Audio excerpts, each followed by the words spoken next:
Welcome to the daily update, where I'll go over the action in the market for Wednesday, July 24th, and then we'll see how things look for Thursday, July 25th. First of all, I want to say a heartfelt welcome to those of you that are joining the program. I really hope that you find it helpful. And if you have any feedback about the program or want to learn more about it, please feel free to contact me either through the website itself or send me an email. If you want to set up a time to talk using video or chat or voice, that can certainly be done.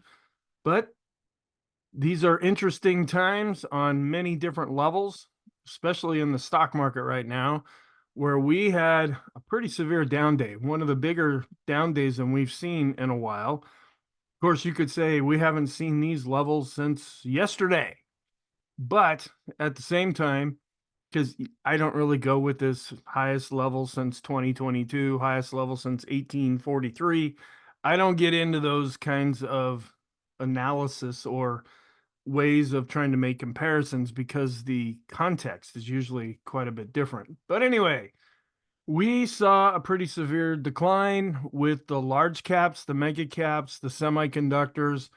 They are really getting hit, and it still appears to be this rotation over into small caps and mid caps. Now, small caps and mid caps were down, but they were down quite a bit less. Growth is really taking a hit right now. And so we're just watching things as it plays out, but we are switching more negative. We dropped below the 20-period moving average. We're at the 50-period moving average for the S&P. We blew the 50-period moving average in the dust with the NASDAQ 100 and the QQQs.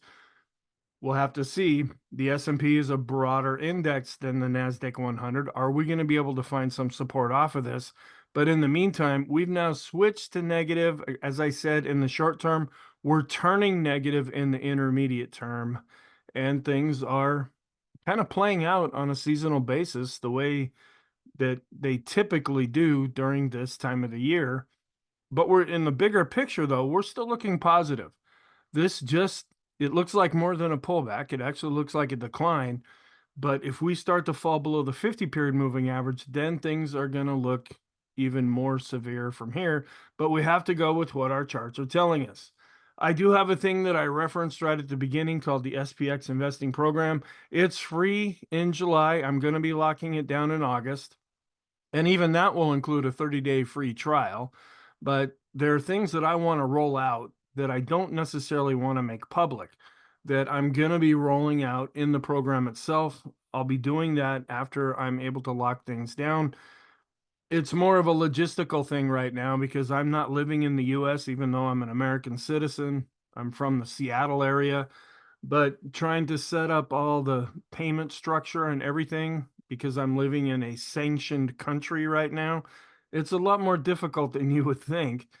And so anyway, I'll just kind of leave it at that for right now. And that has delayed things at this point.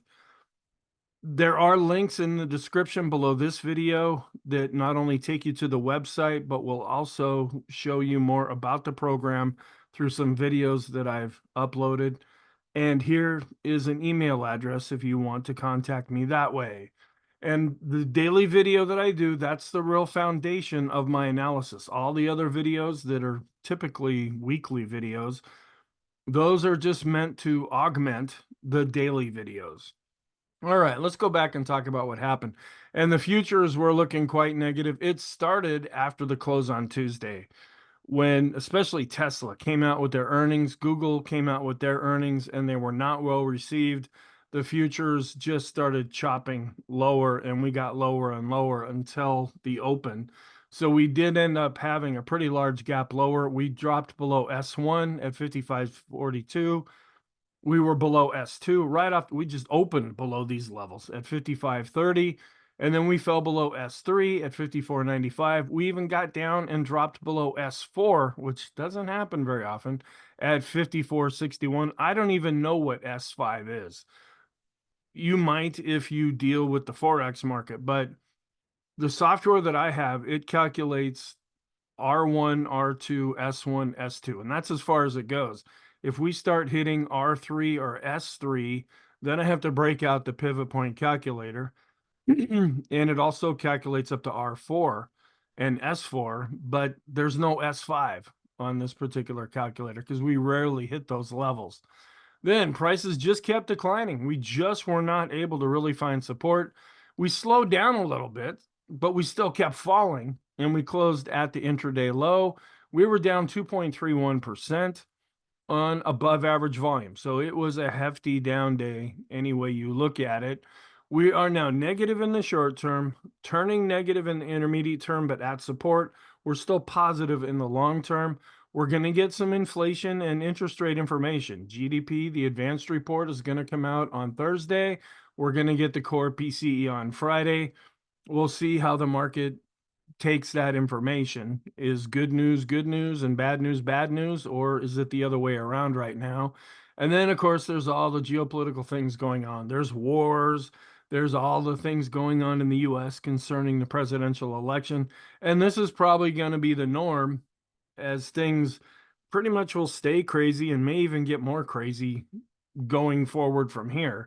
But typically, what's going on in the political arena, it does not really have much of an impact on the stock market. If it does, it's usually pretty short term. Okay, some comments. Mega caps, semiconductors, large caps, they were down pretty big. Small caps and the broader market was also down, but it held up a lot better.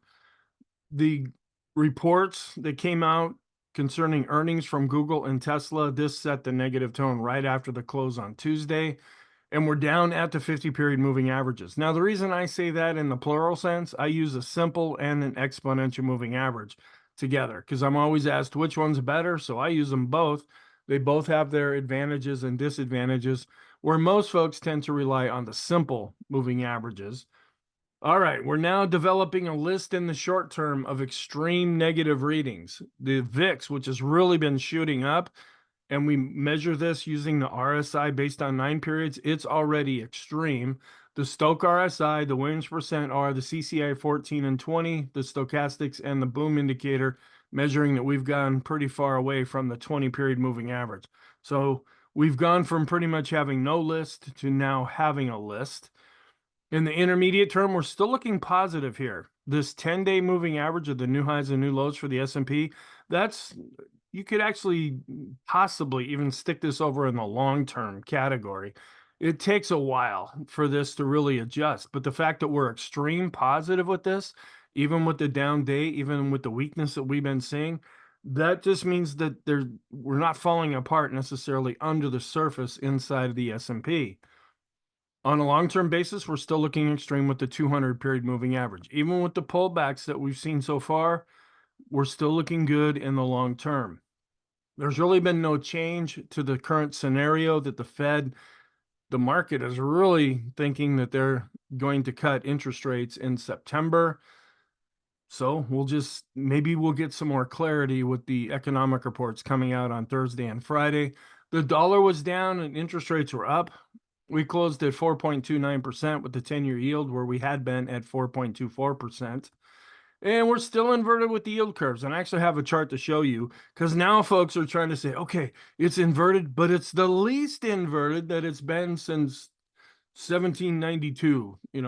I just don't like those comparisons because the context is completely different. Anyway, sentiment is now dropped down to negative. We were positive, then we went down to neutral.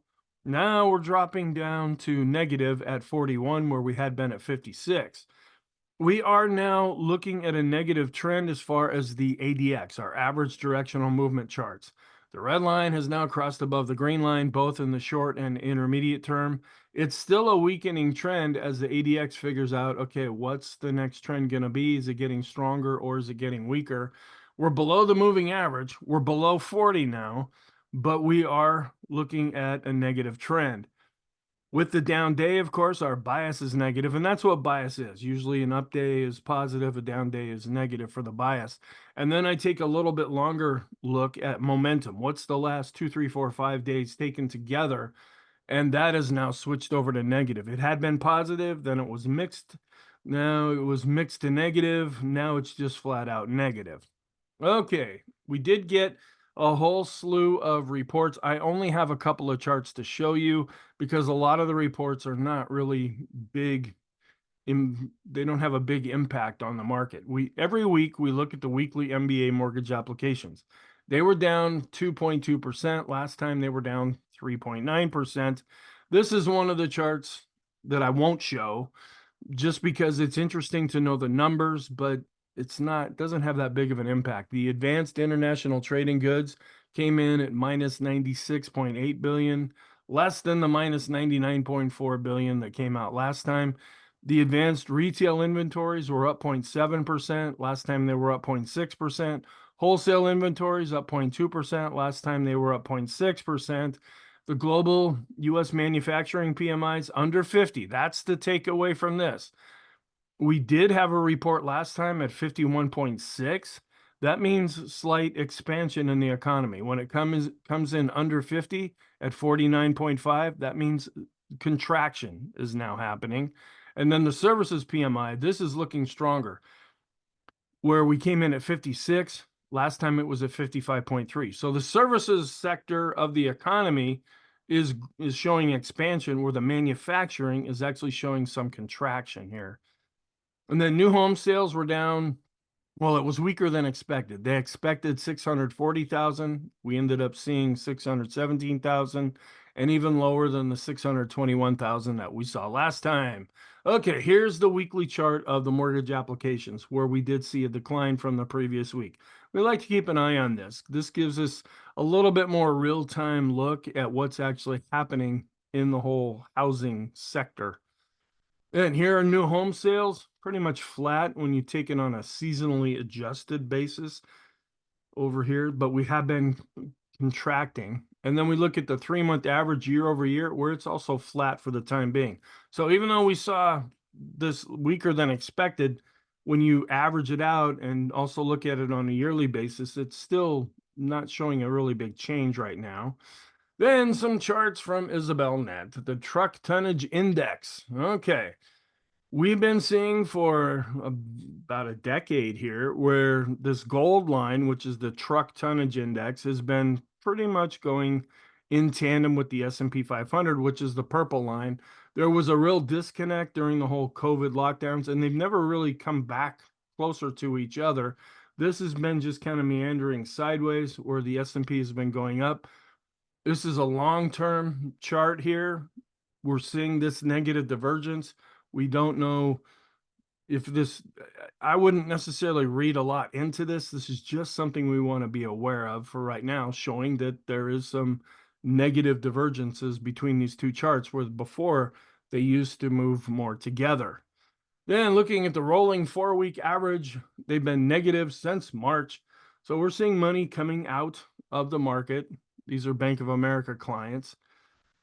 And then looking at the current pricing of 2024 policy, what's going to actually help when you look at the political climate, the macro that's on the big picture, what's going to really be figured out as far as what is impacted into the market. The Fed rate cut, that will have a big impact. If Trump wins, 75%. And then a soft landing in the next 12 months, that is also impactful, but not quite as much. The market's really fixated on this rate cut, this potential rate cut in September. And earnings sentiment, where we look at the dark blue line here, this is the S&P 500, and then just comparing it with the earnings outlooks anyway in other countries across the globe. But even with the weakness that we've been seeing, the U.S. markets are still outperforming. And then the typical path of bottom-up consensus earnings per share revisions. Again, the reason they say bottom-up is that means they're looking at stocks inside of the S&P instead of like top-down would be, well, how's the economy doing? How's the different projections on a bigger scale? And then they bring it down into the stocks. This just looks at the stocks themselves. And we look here at the green line where it has been declining and it's actually below the average here. Well, in 2024, we've been seeing a real improvement and we're actually above average. So this is holding up better for earnings. And then I did find a few interesting charts here on Twitter Where now, and you probably heard this in the news, interest payments on the U.S. national debt will shatter a huge number, 1.14 trillion this year. This takes up 76% of all the collected income taxes. Okay. So now when we pay our taxes, 76% of that is now going just to service the debt. Yeah. Okay. And this is what I'm talking about with the inverted yield curve with the 10 to the 2 year. And that's what a lot of people think. Oh, it's the 10 to the 2 year. That's most important. I also follow the 10 to the 3 month. There's other folks that think that's more important. Well, this red dashed line, this is where we go inverted. And this is the least inverted that we've been now for quite some time. We're going to be watching this. And I mention it in every video. I look at the charts over the weekend in the weekly videos. And so we're keeping an eye on this. And if things do start to look to go back to being normal, and it seems like, my gosh, we've been inverted now for a couple of years, over a couple of years with the 10 to the 2, almost 2 years with the 10 to the 3 month. It seems like that's the normal these days.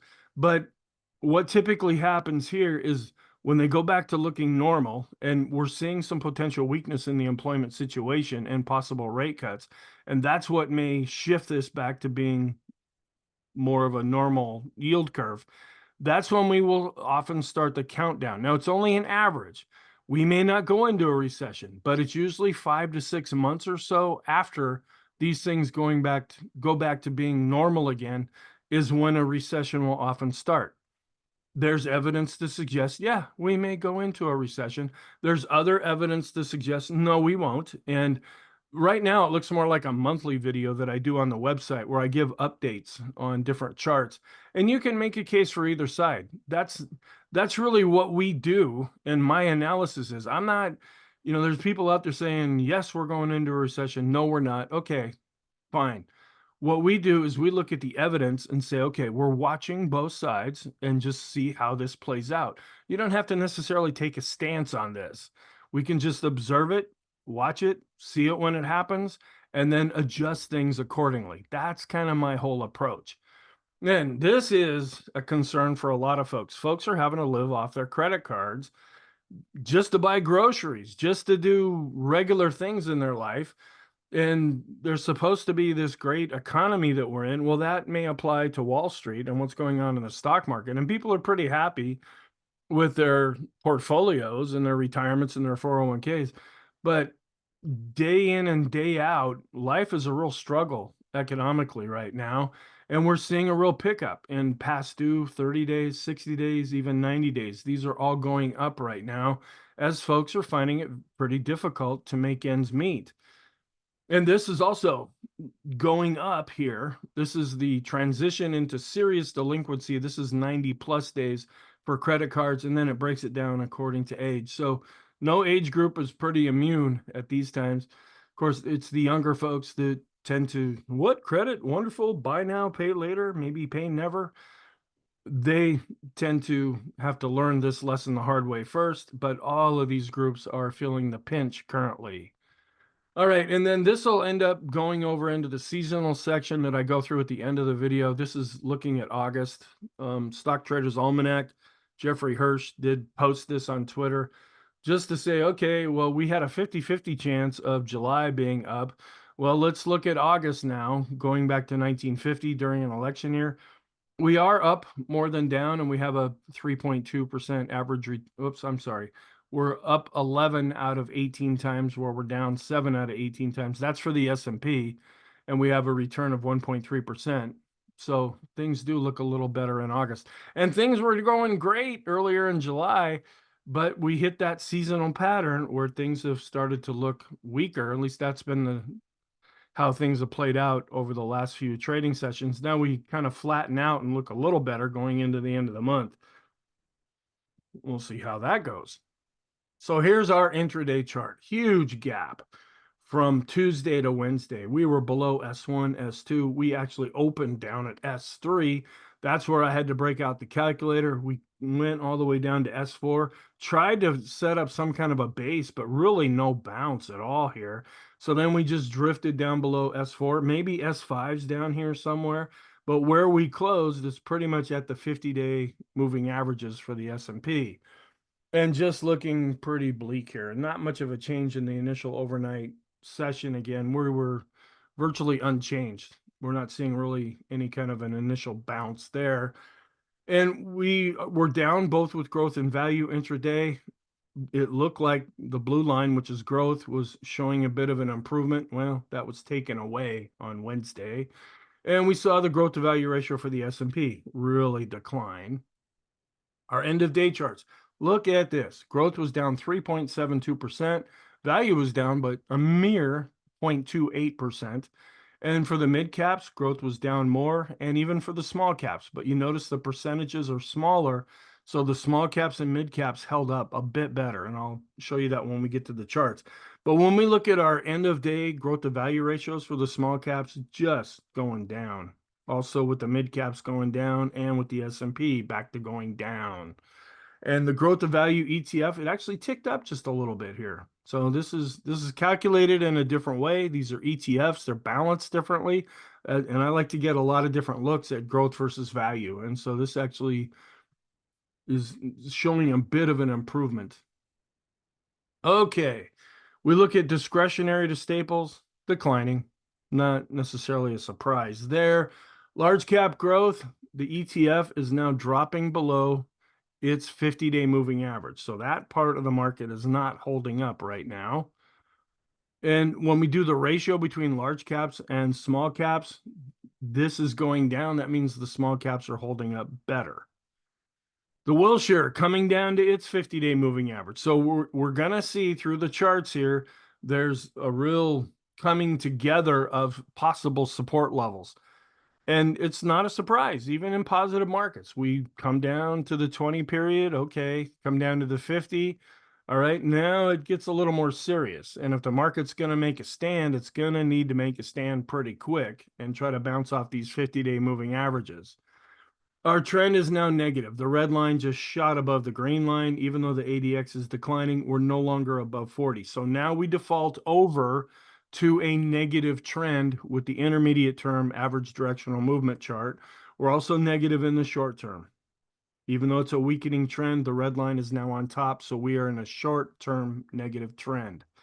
We did pick up with volume, and which is kind of interesting, is a lot of people, it's like, what? Something's going on. I better get into the market and sell. But we typically see a real decline in volume, especially in July. A lot of folks going on vacation, both on the NYSE and the NASDAQ. And looking at sentiment, where the Ulster Index, and this was developed mainly for mutual funds because it's based on closing prices.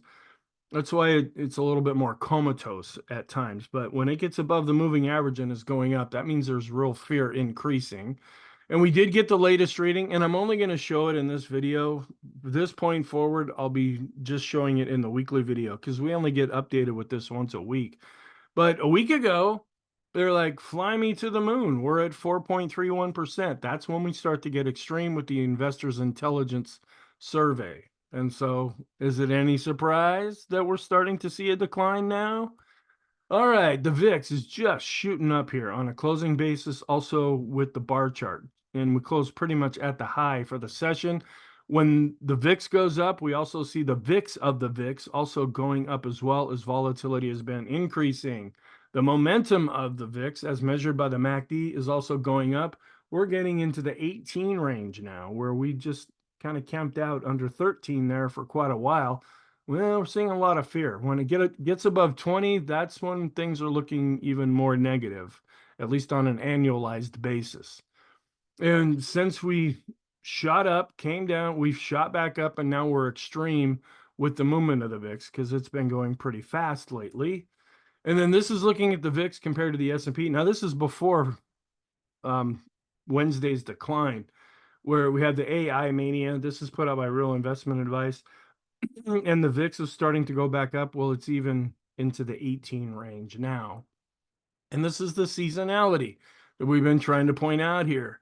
where in July, that's usually when we hit a low with the VIX, and now it's starting to go up. And this red line could actually go up here into the 18 range now. This chart's a few days old, but that's quite often what we see on a seasonal basis. Doesn't mean it's always going to play out that way, but historically, that is what has happened. And we're no longer extreme here. With the VIX to S&P correlation, we had been up above this dashed line. That means the market was getting nervous. Well, this seemed to really pick up what happened on Wednesday. But now we've dropped down with this correlation and we're no longer extreme. And with the down day, the 1-day chart of the equity put call ratio went up, the 5 days going up, and the 10-day is also going up. And that's usually meaning that more hedging is going on, and that usually happens when there's a decline going on in the market.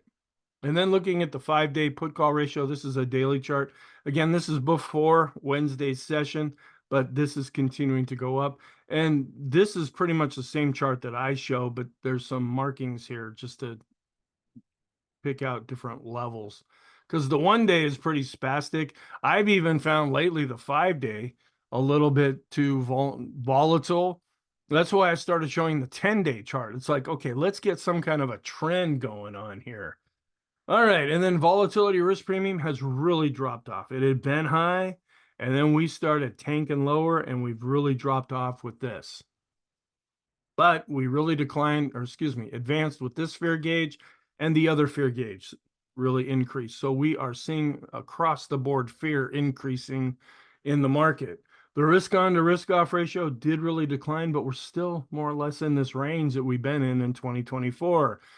Want to keep an eye on this. We're not seeing any real warning signs with this, but there's an additional chart that I have to show you. This is the spread between risky and not as risky bonds, and we want this to be going down in a more positive environment. When this really starts to spike up, that's when we get concerned. And then I did an inverted version of this. It was actually developed by David Keller from stockcharts.com to match up more with what's been going on with the S&P. And you can see this inverted, when this is going up the way it is now, that's actually positive for the market. Or the VIX, again, this is inverted, where the VIX is showing that there's a real increase in fear in the market right now.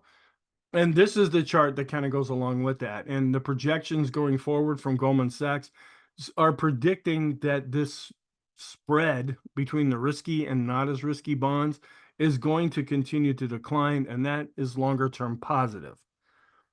Now, looking at the advanced decline line, to have a pretty significant down day, we didn't see a lot of damage done. We declined with the advanced decline line based on price, a little bit more of a decline based on volume. And as we look through the charts, we're going to see where volume is actually looking a little bit more negative now than price, where a week ago, volume was looking more positive than price.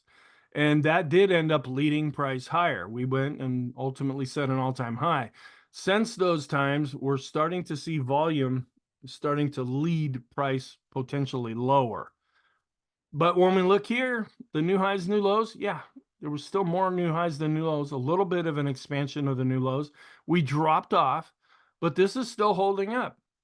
This is showing that the rest of the S&P, even though the bigger stocks are really under pressure, the rest of it is not necessarily falling apart at this point. We are rolling over a bit, but still going up with the 5 period, and we're leveling out with the 10 period moving average. And we declined here with the advanced decline ratio, but both the blue line and the red line are still positive. And we're now turning more negative here with the accumulation distribution. This had been something we've been keeping an eye on.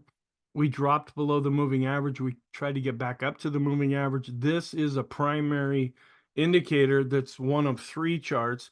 And this is also what I call the smart money indicators. I have 3 different charts that we use together to try to figure out, okay, what is the smart money doing? Because those are the things we want to be doing. And this is actually turning negative now. This is another smart money indicator. The chicken money flow, it had spent a couple of days above 0. Well, we're declining now. So we have 2 of the 3 charts now looking more negative, only to be followed up by the chicken oscillator, which is also declining and negative. So all of the smart money indicators right now are negative.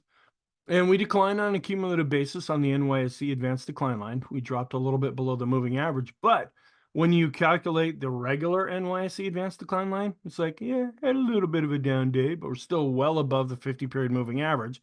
This is also suggesting that the broader market is holding up. This other NYSE advanced decline line, which is calculated in a slightly different way, did decline, but not really showing any massive weakness right now. And then common stock based on price, yeah, we had a decline. We're actually leading a little bit here based on volume, just something to be aware of in that aspect. And this is where we're seeing price not really dropping all that much with the cumulative S&P 500 advanced decline line based on price. We're seeing more of a downturn here based on volume. And that's probably, and this is pure speculation on my part, but there is some logic behind it. The big stocks, that's where most of the volume is. And so if we see the big stocks getting sold, like the mega caps, yeah, there's going to be more volume in those areas, and it's going to show up in this chart even more. Then we look at the NYSE advanced decline line, where it's actually doing a little bit better than the S&P right now. And we did see declines with our advanced decline line studies, but we're still above the moving averages with the NYSE common stock, the S&P, the mid caps, and the small caps. So they're holding up for right now. On the short term, we came all the way down to the 50-period moving average with the S&P. And we've been watching to see if something like this would happen. And we did see a real pickup in volume. And then the one-day rate of change from Tuesday to Wednesday probably overdid it just a little bit, you think? Now, this doesn't necessarily mean we will stop. You can see there's no other times where we were this negative on this chart, but it doesn't necessarily mean that we've hit any kind of a bottom, but it doesn't mean that we haven't hit some kind of a bottom and could see a bounce up, especially if the market picks out the 50-period moving averages and uses that as support and starts to come in and buy. Or the Stochk RSI continues to be extreme negative. Now we're seeing the Williams percent are extreme negative, the CCI 14, and the CCI 20. And we're looking a little more vulnerable right now with our double and triple exponential moving averages based on 20 periods.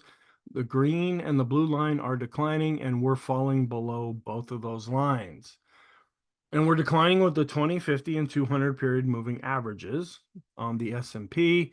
The boom indicator came just a few days ago. We were extreme positive. Now we're already getting down to an extreme negative reading.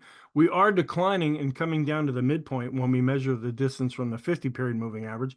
That's because we're right at the 50-period moving average. And we're declining, but still holding up fairly well when we look at the distance of price to the 200-day moving average. And the force index, which is pretty volatile, man, it just went negative, crazy negative there. The stochastics in the short term are already extreme negative. We're declining, but not extreme in the intermediate term, and now declining, but still above the midpoint in the long term. And here's the 20-period moving averages that for right now are in the rear view mirror. And we held up for a few days right at around these levels. Now, at least for the time being, are below these levels. And we're dropping below the midpoint. We're not extreme though. We're right kind of on the border between the -2 and -3 channel with our standard deviations chart. So this chart still shows there could be more room to run to the downside. And the balance of power, after being positive for a long time, has now crossed over and is now negative. And we're actually looking at a brown bar now, which is really negative according to the go, no-go system.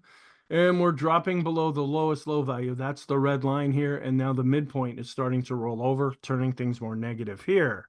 The TTM squeeze continues to decline with the darker shade of blue and could actually start to drop below the midpoint. And here's the double and triple exponential moving average based on 50 periods. We're below it. Now the red line and the blue line are starting to roll over. The next thing we're going to be watching in this chart is the red line to cross below the blue line, because the red line moves faster. And that's going to show that even the intermediate term could be under pressure. Here's the 50-period moving average. Doink, right down to it. You think the market watches these things? Now, just to keep an eye on things, we want to watch the 100-period moving averages. If we fall below the 50, the next moving average that I follow is the 100. And we've still got quite a ways to go to get to that, but stranger things have happened. And the ease of movement has now dropped below zero and is negative. The Arun, which is comatose a lot, well, it just kicked into all kinds of crazy gears where we saw the red line just shoot up. That means the sellers are in control. The green line's coming down, which means buyers are going away. And because the red line's above the green line, the oscillator down below is now negative, and that's why we're dropping below zero. And we're going negative now with the S&P McClellan oscillator. This had been holding up fairly well. Now we're dropping below zero. So we're starting to roll over based on price, where we've already been rolled over and going down based on volume. And we're dropping below zero with the NYSE McClellan oscillator. Now, just because I say the broader market is holding up better, it doesn't mean everything was hunky-dory. It was just down less than some of the large caps, mega caps, and growth stocks. So this is looking a little more negative now. It's hard to see, but we're starting to roll over based on price and volume with the NYSE summation indexes. And we're negative, and we were already negative with the Swenlin trading oscillator. We had dropped below zero based on price and volume, and that just continues. And momentum, which had already been looking more negative, is even looking even more and more negative as we're rolling over with the PMO. Price is rolling over, hasn't turned negative yet, but notice how volume is already crossing below its moving average. And we're seeing a decline with the PMOs that are rising. The buy signals are declining. We're rolling over with the PMOs above zero. And we are negative with the Elder's Impulse system for the S&P. We're negative with the parabolic SAR. We're turning more negative now with the slope oscillator and no longer extreme positive. The MACD is also looking more negative. So in the short term, we have the slope and TSI. They are turning negative. In fact, we're dropping down even a little bit more with the TSI. Intermediate term with the MACD, PMO, and PPO looking negative there, also rolling over in the longer term with the TRIX and the KST. And we're right down to this 50-period moving average right now. Isn't it interesting how that works? But the bullish percent index, yeah, it declined, but it's holding up better. It's not falling apart the way other parts of the S&P are at the current time. And this is actually positive. Look at this, the NYSE bullish percent index. I mean, it was down just a little bit, but it's just hanging in there for the time being. But the NASDAQ 100 bullish percent index continues to be below 50 and declining. That is negative. The money flow is declining, but still above 50. The ultimate oscillator is below 50 and declining. That's negative. And here they are kissing again. We saw that right at the end of May, where the green line and the red line came down and they were giving the same values. That's what we're seeing right now. The green line and the red line, it's like, give me a kiss. And I'm going to say goodbye. Well, we don't know which one's going to go to the upside and which one's going to go to the downside from here. Now, we are dropping below 50 with the RSI based on 14 periods, and we've already been below based on 9. This is showing a real weakening of the momentum. And as we're really moving fast here, the standard deviation based on 10 periods is really going up. This does not measure direction, it just measures speed. And we're picking up speed right now. Unbalanced volume is declining, but we're still above an advancing moving average. And we're seeing a drop off with those stocks inside the S&P above their 20-period moving averages, but we're still above 50. We're also dropping with our 20-period moving average steady here. And we're dropping, but still above 50 with those stocks above their 50-day moving average. A decline with the 100-period moving average steady, as well as the 200. But so far, not really falling apart to this point. When these different studies drop below 50, that's when they actually turn negative. But the copy curve is suggesting that the momentum is still negative. And look at this, the Pring bottom fisher is actually starting to generate a signal. It was really close, and I thought, nah, I'm not going to show this chart. We haven't really declined. Well, maybe this is a little bit positive here. Now, this indicator is designed when we've really been screaming to the downside, and it looks like we're bottoming out. Well, we actually had a bit of a decline this time. We were going off another signal that was generated back in June, but we really weren't declining going into this, but then we had a nice little run up after that. So I thought I would just show this chart anyway, but I'm not necessarily making any decisions based on this chart. We are now declining and getting back to neutral with the Sean trend meter. This is still holding up, although it is showing some weakness. We look at the broad market of the 5-period moving average of the highs minus the lows.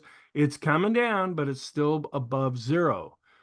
And then we're falling a little bit below here. We just have not been able to hang on to this R2 level. This is a weekly chart of the S&P, and this had been looking more positive. Well, now we're starting to break below this level. And the 20-period study that we do, we're falling below this little mini rainbow. When it's going to turn even more negative is the longer we stay below this mini rainbow, the more these lines could start to roll over. And just because we're down, I thought I would update the Fibonacci chart from the all-time high that was set. We're looking at the 38.2% retracement level. We're still quite a ways away from that, but when we start to go down, this is when I break out those charts. And here is the fib extensions chart, where just not so long ago we were up at the 61.8% extension. Now we're dropping below the 50% and actually giving a run to the 38.2% extension. And we're turning more negative here. The Heiken Ashi is now looking negative with the dark candles. The Kagi chart has now switched negative with the red and pointing down. The Renko chart is negative with the red boxes. And the 3-line break is now negative. And we saw another O drawn in here with the point and figure chart. So this is also turning more negative, but there's been no signal that's been generated from this chart. Long term, we're still going down here with the 150 and no longer extreme. We are declining, but we're still above this red line when we look at the 200-period moving average. And this is the one that seems to be holding up a little better. The 10-day average of the highs and the lows for the S&P, we're still up here in this extreme reading. So for right now, this seems to be holding up a little bit better. We're going to be watching this because the strength could be coming from the rest of the S&P. If this starts to show some weakness, that means the rest of the S&P is now starting to see more declines. And the rate of change going back 200 periods, no longer extreme. It came back down here. That's a longer term measure. And then we are negative with the S&P and NASDAQ 100. Imagine that. The stocks that everybody loved when we're going up are now the stocks that everybody seems to hate. And seeing pretty much everything negative in the short term with stocks, the price of bonds, commodities, and the dollar. Still negative in the intermediate term with commodities and the dollar. Still, for a long time now, it's been negative with bonds based on price. And no change here, even though they probably should come in here and look at this and say, oh, we might want to change this to a red down arrow with the PMO signals. All right, everything was red. So happy Valentine's Day.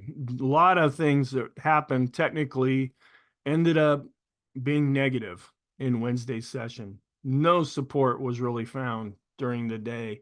If anything, the positive side is it kind of slowed down a little bit. So even though the perma bears are going to say the market crashed, no, it didn't. It declined. Okay, and it's the first time we've seen over a 2% decline in quite a while, but it's not a crash.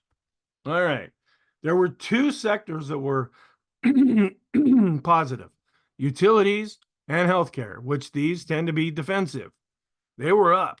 Everything else just got slaughtered, with discretionary and communication and tech just getting hammered the most.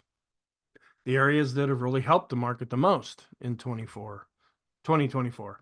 We're still okay here with the new highs minus the new lows on the NYC.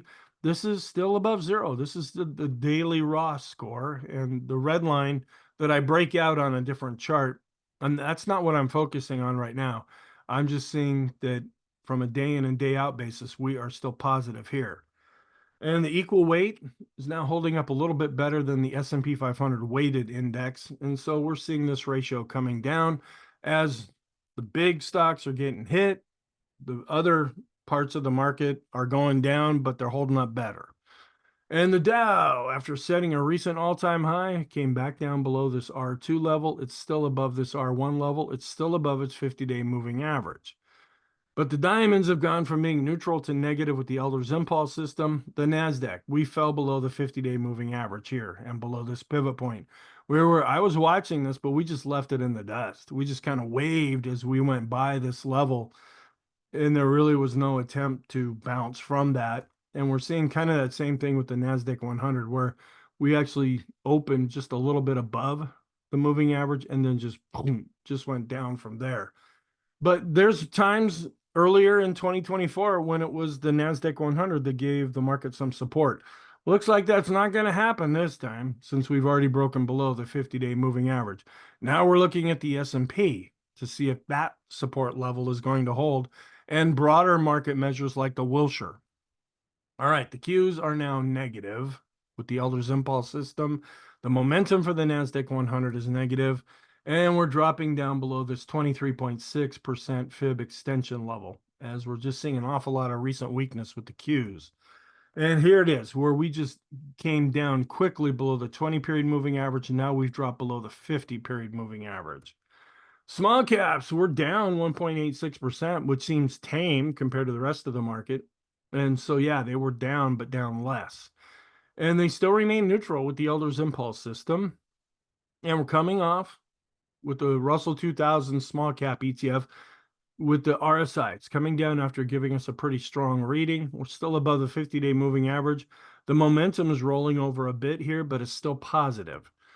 And just to give an update here, and I'll be going over this in the weekend where I do ratios. One ratio that we've been keeping an eye on is small caps to S&P. Yeah, they've been bouncing back up, but longer term, they're still underperforming, and they're coming up to the 200-day moving average here with this ratio. The mid caps coming down to this R1 level. So this support level for right now is still holding up. And the mid caps have switched over to negative with the Elder's Impulse system. And we're coming down to the 50-period moving average. Now, this is the biggest measurement that I know of the U.S. stock market. Now, I know it's the Wilshire 5000, but there's not 5,000 stocks in there. I look at this one where we're coming down to the 50-day moving average. So this is another potential support area. Apple just got taken out and eaten, I guess, down 2.88%, but still above its 50-day moving average. Tesla down over 12.33% here. And just when it looked like we could be getting ready to see a golden cross, we still might, because we're still above those lines. NVIDIA down 6.8% and dropping below its 50-day moving average. Microsoft down 3.59% below its 50-day moving average. Meta down 5.61% and already below its 50-day moving average. Amazon down almost 3% below its 50-day moving average. And Google was down over 5%. It's kind of interesting. I don't remember where it was, but there's some video. I don't watch an awful lot of videos. I have to concentrate on just doing my own, but there's a few that I'm checking out, and I kind of breeze through the comments. And what was it on Tuesday? Somebody was bragging about they had already bought a whole lot of call options on Google because they were just sure as anything that Google was just going to spike up and go to the moon after their earnings came out. They fell over 5%. That pretty much means all those call options are worthless at this point. Now, I'm not trying to make fun of anybody, but to try to front run the market is going to make people foolish more often than not. We have to follow what we're actually seeing and what's actually developing, not what we think or wish is going to happen or develop. All right, Netflix was also down over 1%. And the FANG index is dropping below its 50-day moving average. So we're going to have to see other parts of the S&P, the more value areas, the more conservative areas. That's where the support's going to come from because we've already lost the support with the bigger stocks. Then the staples to tech ratio is going up. It's coming back above its 50-day moving average. It still could come up to the 200. So it hasn't really lost this staples to tech ratio at least yet. The dollar continues to be in an uptrend and was up in Wednesday's session. And this is where we're seeing that U.S. stocks are still holding up better on the short-term basis and a longer-term basis when compared to the rest of the world. And we were up with the 10-year yield. We were down with the 10-year with price. But interest rates didn't move all that much compared to how much stocks moved. And we want to keep an eye on this because this is showing some improvement as well. The regional banking ETF has really been showing some strength lately compared to the financial sector, which has also been doing well lately in and of itself. This could be encouraging because these smaller regional banks need interest rates to be cut or they're going to be in a world of hurt because they're having to refinance things and they were planning on even more than just one rate cut. And if that ends up not happening, then there could be some serious weakness with this ratio. And then looking at our growth to value ratios, not looking good right now. Qs to the S&P down, discretionary to S&P dropping below the moving average. Large cap growth is dropping down more when compared to large cap value. So in the large caps, mid caps, and small caps, growth is just not where it's at least at the present time. And we declined with the advanced decline line based on price. We're now dropping below zero based on volume. You see how volume's just leading a little bit lower right now? And we're starting to see more of a sustained decline here with the S&P to utilities ratio. We want this to go up. It has now started to go down. We want this to go down, and it started to go up when we look at the Staples to S&P 500 ratio. And then we have not gotten confirmation yet. Now, there's a one-day lag here, and we had a significant down day on Wednesday that's not been figured into this chart yet. We're not going to get this until after the close on Thursday. We may end up getting some kind of a confirmation signal here. The perma bears are just, they calculate this themselves. I wait for this to be calculated because it's just a signal that I see here. But they're just drooling with delight right now. But as of this point, there's no confirmation. But there could be. Then the Hindenburg omen for the NASDAQ really just not moving all that much right now. So what's our outlook? We're still dealing with a really heavy part of earnings season right now. The technicals are turning negative, and we're down at the 50-period moving averages. We're going to get the weekly jobless claims and continuing claims on Thursday. We're going to get the first reading of the next quarter GDP. And there's also an inflation component in that. We're going to get durable goods, and we're also going to get the advanced international trading goods, as well as the advanced retail and wholesale inventories, not big market movers. And then all the different crazy stuff going on in the world right now. And then on Friday is when we're going to get the PCE report coming out that includes the core PCE. And here is durable goods and GDP and jobless claims. They have those listed as the most influential in Thursday's session. Seasonality, not really all that bad. When you look at July 25th, we're positive with the Dow. We're neutral to positive with the S&P and NASDAQ. We are in the middle of the week after options expiration, but there's not a significant edge one way or the other. It's 51 up, 49 down. And we might see a flattening out here. At least that's what often happens on the 18th trading day of the month during an election year. That's the green dash line. Also, this is another area that we're looking at. We might get a little bit of a bump up here. And then this is another one, the seasonal pattern, where maybe we have gotten pretty far away from when you take all the other election years together. So not necessarily turning negative, but reverting back to the mean. And then Thursday is one of the more, it's the third least positive day of the week. And then we do see some weakness kind of right about now, whether it's an election year, lame duck, or fourth year of a president. We often see some weakness going into July before we head into August. And we also see that in this chart as well. And we see more choppiness during a presidential election year. And we're finished with the first half of July. Now we're trying to salvage the second part of July. So, warning signs. The growth to value ratios, as well as the discretionary to staples, they're declining. So they're not helping things right now. Keeping an eye on the staples, utilities, and healthcare. Those are the defensive areas. And with the utilities and healthcare, they were up in Wednesday's session with all the other sectors down. And we're still seeing growth to value, discretionary to staples. They're declining. The 5 and 10-day equity put call charts are going up. That's negative. Accumulation distribution, the Chaikin money flow, and the Chaikin oscillator have now switched to negative. Those are our smart money indicators taken together as one group. The parabolic SCR, the ease of movement, and the McClellan oscillators, as well as the summation indexes, these are all turning negative.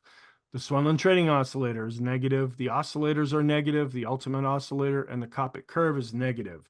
And we have the momentum for the NASDAQ 100 as well as the bullish percent index, which continues to be negative. Positive side, we're still hanging in there with the bullish percent index with the S&P. We're above 50 and holding up for right now. And I don't have it on this list, but the NYSE bullish percent index is also holding up pretty well. And the advanced decline lines are still above their moving averages and seem to be holding up.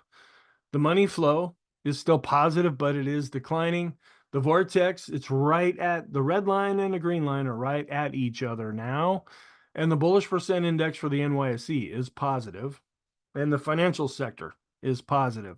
So our conclusion, we're turning negative now in the short and could be in the intermediate term. We're at the 50-period moving averages. In the short term, we're already negative and below the 20-period moving averages. We're turning more negative and we're at the moving averages in the intermediate term. We're still positive in the long term. Thank you. I really hope you found this helpful. I hope you have a really good day, and I will talk to you in the next video.